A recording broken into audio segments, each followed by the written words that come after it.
Terima kasih pemirsa, Anda masih bersama kami. Pada siang hari ini kami masih akan melanjutkan dialog terkait dengan Hari Kanker Sedunia. Sudah ada, masih bersama kami, Ibu Ariyanti Baramuli Putri, selaku Ketua Umum dari Indonesia Cancer Information and Support Center Association. Kemudian ada Pak Dr. Ari Munandar, ini spesialis onkologi radiasi Kasub IPTOR RSCM Jakarta.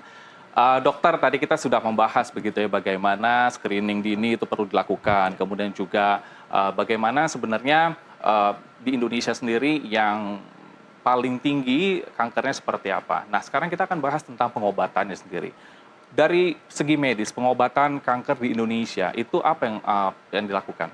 Oke, untuk kanker sendiri secara medis ada 3 pilar utama untuk pengobatannya. Pertama adalah dari radioterapi, kemudian operasi, yang ketiga adalah sistemik terapi. Sistemik terapi ini termasuk di dalamnya kemoterapi, targeted terapi, imunoterapi, hormonoterapi, dan hal-hal yang banyak berkembang sekarang.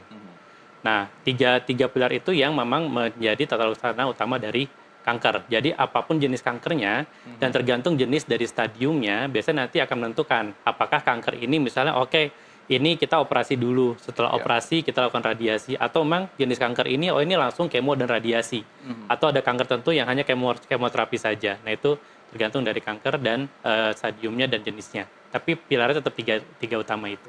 Oke, berarti itu juga bisa melihat dari kondisi keadaan tubuh dan seberapa tingkatan kanker itu diidap oleh seorang yang terkena kanker begitu, Dok ya? Betul, Pasien ya, begitu ya? dilihat dari kondisi pasiennya. Oke, kalau di Indonesia sendiri paling banyak nih dari radioterapi, tadi ada kemo, terus juga ada hormonal dan semacamnya itu ya. Kemudian yang paling sering ditempuh oleh pasien itu seperti apa di Indonesia?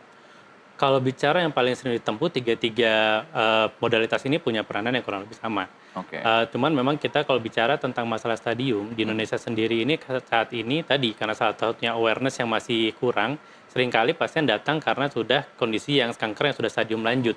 Oke. Sehingga ketika stadium lanjut, umumnya bisa dilakukan operasi mungkin sulit untuk dilakukan. Jadi yang paling banyak dilakukan misalnya kemo dan radioterapi. Karena pada kondisi-kondisi lain tersebut, dua modalitas ini yang bisa banyak berperan di sana. Dan salah satunya radioterapi, di mana misalnya pada kondisi yang sudah sangat lanjut sekalipun, misalnya katakanlah sudah menyebar kemana-mana, kemudian pasien hanya bisa berbaring, ada nyeri di tulang, radioterapi bisa untuk menangani hal tersebut. Bu Yanti berbicara tentang pengobatan, Ibu sudah 22 tahun begitu ya, bergelut dengan pengobatan ini.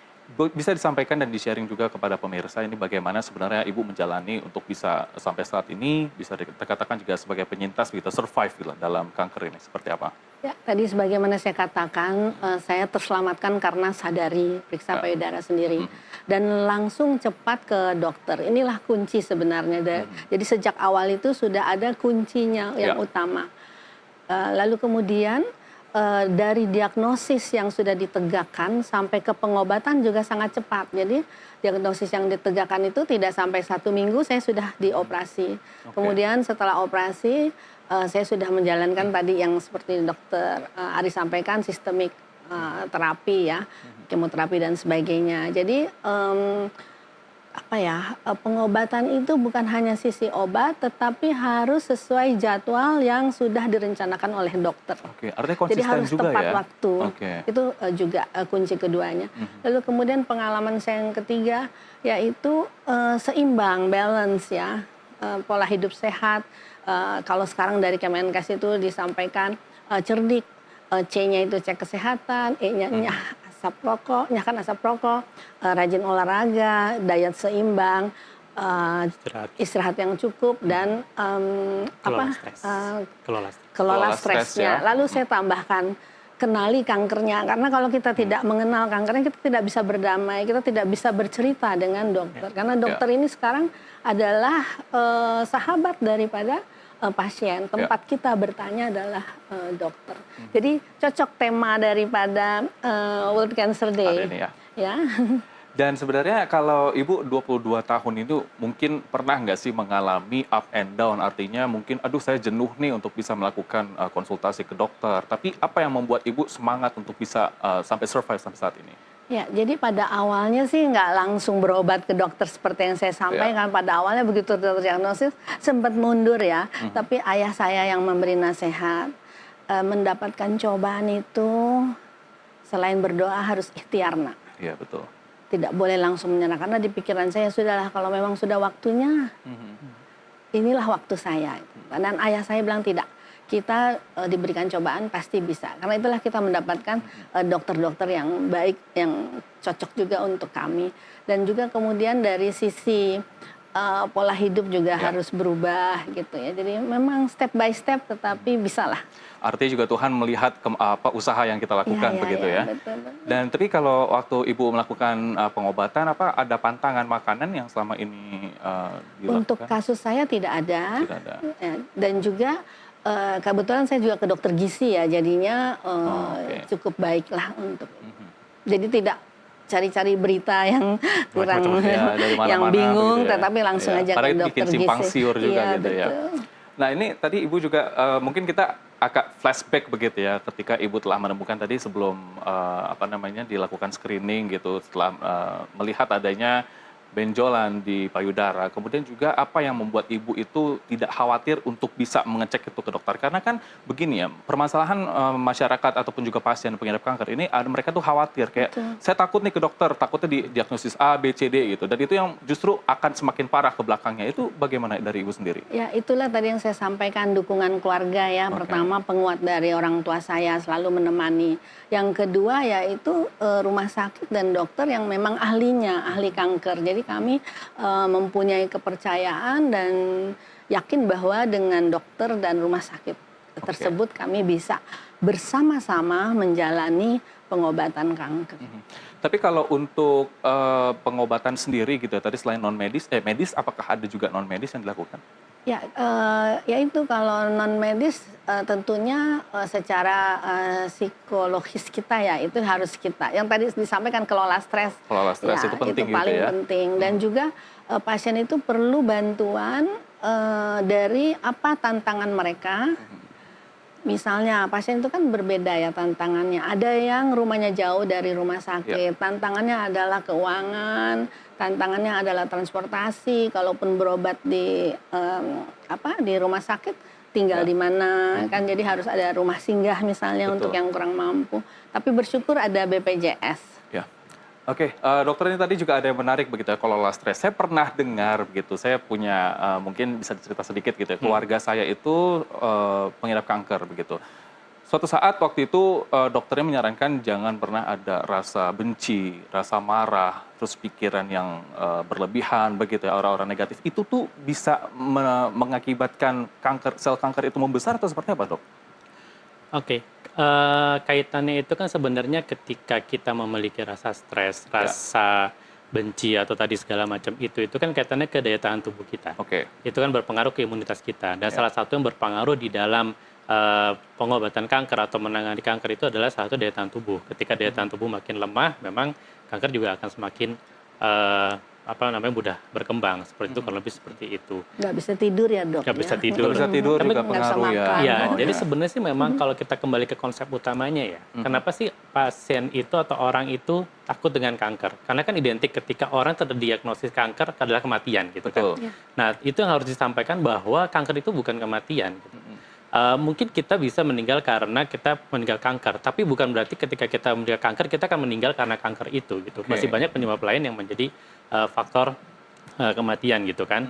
Yang harus dilakukan adalah kita hadapi itu, kita berdoa, kita berikhtiar, kita usaha mendapat support dari segala pihak, termasuk tadi. Makanya dokter bekerja sama dengan CSC. Kalau di RSCM ada patient navigator. Dokter berbicara dari sisi medis, patient navigator menampingi pasien dari sisi non medis, bahkan masuk ke sisi spiritual dan sebagainya, supaya tadi semua sejalan gitu, pengobatan sejalan, aspek non medis sejalan, dan akhirnya insya Allah mendapatkan outcome yang baik. Dokter Ari, di setiap tubuh manusia ini kan tentu punya sel kanker begitu ya. Nah, bagaimana sih sebenarnya untuk tidak membuat sel kanker itu semakin bertambah? Kalau dikatakan di setiap tubuh kita ada sel kanker, mungkin enggak juga. Oh, enggak juga? Enggak juga, tapi memang potensi untuk terjadinya suatu sel itu menjadi sel kanker itu ada. Karena setiap hari kita terpapar oleh tadi banyak faktor tadi. Nah, untuk melakukan itu ya masuk ke pencegahan. Tadi yang Bu Yanti telah katakan, kalau dari Kementerian Kesehatan sendiri yang bisa dilakukan tadi cerdik. Cek kesehatan secara teratur, nyalakan asap rokok, rajin olahraga, diet seimbang, istirahat cukup, kelola stres. Dan masuk ke spiritualitas, kemudian jaga kedekatan kita dengan Allah dan sebagainya gitu. Oke, artinya sebenarnya kita sendiri yang bisa mengontrol itu sehingga sel kanker itu tidak ada di dalam tubuh kita membesar begitu ya, dan semakin berkembang begitu, Dok, ya? Betul, Oke. betul. Salah satunya memang faktor dari diri kita. Oke, ini untuk pengetahuan juga dari pemirsa sendiri, bagaimana sih untuk mencegah dari makanan-makanan apa saja yang paling dibenci sel kanker? Kalau bicara makanan apa yang dibenci dari sel kanker itu agak sulit juga ya bicaranya. Karena gini, kalau bicara salah satu misalnya katakanlah kita bicara makanan, saat ini kan banyak berkembang informasi. Jangan makan ini, jangan makan itu, karena nanti misalnya itu bisa membuat, saya katakan gula gitu, gula bisa membuat Oke. sel kanker berkembang. Atau misalnya yang makanan yang dibakar, nanti bisa menyebabkan sel kanker. Memang bisa kita katakan ada hubungan. Tapi tidak bisa dikatakan bahwa itu pasti menyebabkan sel kankernya akan berkembang lebih Dan tidak lebih- absolut dan begitu tidak ya? absolut gitu. Makanya ketika tadi Ibu Yanti bilang ada pantangan nggak ada pantangan Oke. makanan karena kita melihat bagaimana kondisi tubuh itu. Apalagi sedang menjalani terapi. Biasanya sedang menjalani terapi udah kita nggak ada pantang segala macam. Supaya tubuhnya fit bisa menjalani terapi dengan baik. Tapi ketika terapi nanti sudah selesai, ya mungkin itu bisa kita kurangi istilahnya. Penyadap, pengawet, pemanis buatan, pewarna itu kita usahakan eradikasi semaksimal mungkin. Tapi ya kondisi sekarang kita juga sulit ya untuk benar-benar menghindari itu. Jadi ya kita bermain di frekuensi dan porsi. Ketika memang kalian balik lagi pengen makan ini gitu kan, Ya. ya udah porsi sedikit aja, kurangi semaksimal mungkin porsinya, hanya pengen nyicipin aja dan frekuensi jarangin, jangan terlalu sering Oke. gitu. Artinya sebenarnya menjaga agar tidak kebanyakan untuk mengkonsumsi Betul, sesuatu akumulatif makanan di dalam begitu ya? tubuhnya nggak terjadi. Oke, Seperti itu. terakhir Bu Yanti, ini boleh disampaikan ke pemirsa dan juga harapan ke pemerintah bagaimana sebenarnya untuk bisa mengelola kanker ini dan juga bagaimana penanganannya di Indonesia seperti apa? Ya, saya sangat apresiasi sekali kepada pemerintah dan juga seluruh stakeholders karena kanker saat ini menjadi perhatian. Tetapi kerjasama ini, kolaborasi ini harus berkesinambungan, tidak bisa putus-putus. Bersyukur sudah ada rencana kanker nasional, kita sudah mempunyai pedoman untuk 10 tahun ke depan. Nah, ini kita tinggal jalankan dan bagaimana mengimplementasikannya juga melakukan pengawasan bersama-sama. Saya Artinya rasa pengawasan itu. dan juga kerjasama begitu ya Iya. dari semua stakeholder gitu. Kalau dari Dokter Ari sendiri boleh gimana pesannya? Iya, tadi kembali bahwa kita harus tahu karakter dari penyakit ini dan penyakit ini perlu ditangani dengan kolaborasi dari seluruh pihak sehingga memang seluruh aspek bisa tertangani dengan baik. Karena tadi pasien kalau kita bicara pengobatan kanker tadi dengan tema World Cancer sekarang kan unik. Kanker itu unik. Setiap perjalanan kanker itu adalah unik setiap perjalanan pasien.